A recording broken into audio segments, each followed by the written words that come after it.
Scott Mazer, 2665 Capitol Circle Northeast, Suite number 8, speaking on behalf of Leon Classroom Teachers Association. Good evening. First thing I'd like to say is, in terms of our LESPA brothers and sisters and our 10-10, the 90-10 split that has been discussed by the board could be 100% to salary. We hope we realize that it doesn't have to be limited to 90%. So if there's an issue of putting more money towards salary for employees, that could be shifted and accounted for. So we're not necessarily locked in at what is currently set in place. One of the things that I also want to talk about is that there will be an email that'll be coming to you as well in regards to the bargaining process and some of the things that are happening. I know that there's a level of grace that we want to give everybody. A lot of stuff is happening, but there's also a lot of things that are often said. We want to hire the people quickly. Hiring people and doing things like that doesn't preclude us from doing the other things that have to be done.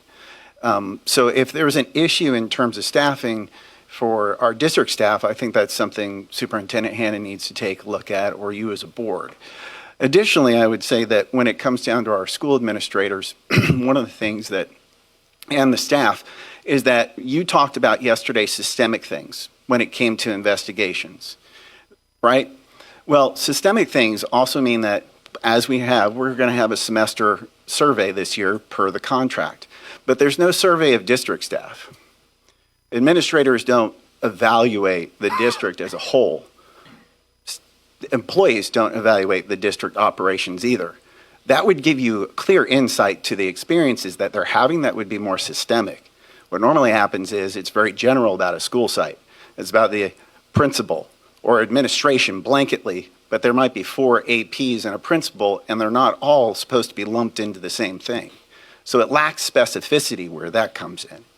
So if we're going to actually do some systemic changes, we're going to need the data in order to have those conversations.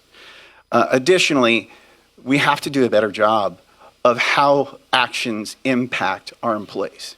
I don't believe it's maliciously done. I think what ends up happening is people are trying to check boxes and do things.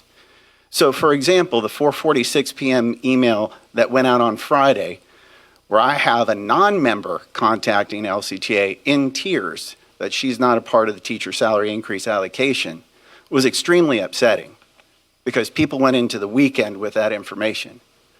A more reasonable way is to have administrators call folks to the media center, have a conversation of the why, because they don't even understand that a lot of this is state statute driven. And then it becomes, well, it's the district's fault or it's the union's fault. That's not the case in this point. Time.